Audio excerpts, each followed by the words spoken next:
Marcus Hill didn't see himself as a thief, he saw himself as an artist. Because to him, scamming wasn't crime, it was performance. Every meeting was a stage, every handshake was a script, every promise was a line delivered with perfect timing. He studied people the way hunters study tracks. He watched their eyes, their posture, their breathing. Nervous people leaned forward.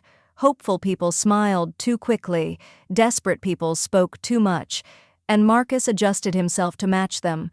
With the nervous, he became calm. With the hopeful, he became confident. With the desperate, he became certain. He never rushed. Rushing creates suspicion. Patience builds trust.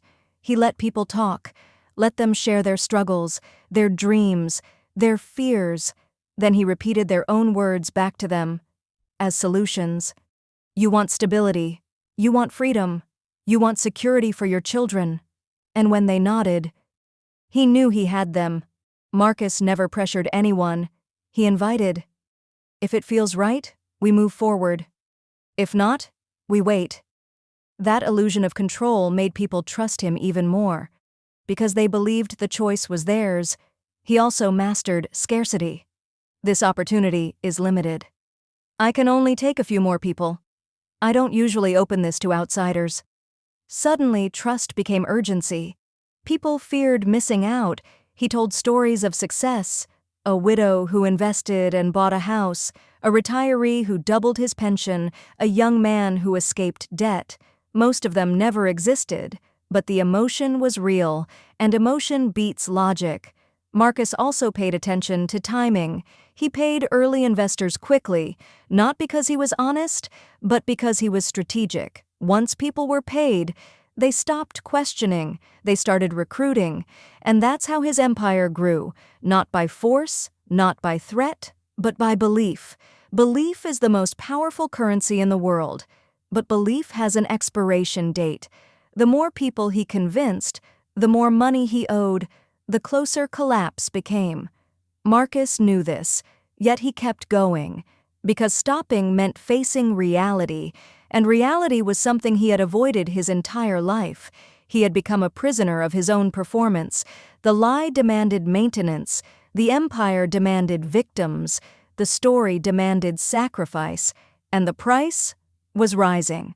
Behind every number in Marcus Hill's accounts was a human life. Not just money, not just paperwork, dreams, sacrifices, years of hard work. There was Mrs. Eleanor Brooks, a retired school teacher, 40 years in the classroom, chalk-stained hands, a gentle voice. Her pension was all she had. Marcus sat across from her and said, "You deserve peace. You've already given your life to others."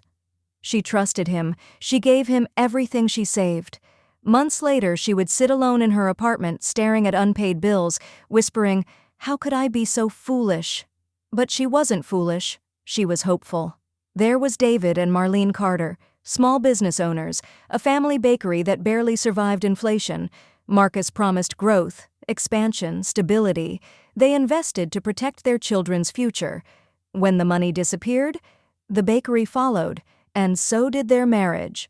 There was Leonard King, a factory worker, 30 years on the line, back bent, hands broken by labor.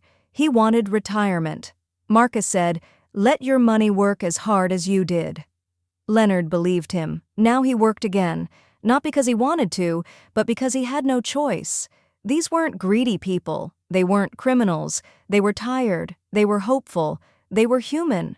Marcus didn't just steal money. He stole sleep. He stole peace. He stole dignity. Some victims blamed themselves. I should have known. I was too trusting. I was stupid. But the truth is, trust is not weakness. Trust is what makes society function, and Marcus exploited that. Some cried in silence, some screamed in anger, some lost faith in people forever. And while they suffered, Marcus wore suits, drove luxury cars, smiled. That contrast is what made his crime unforgivable, because while victims were breaking, he was celebrating. And somewhere in the city, the FBI was finally listening to their pain.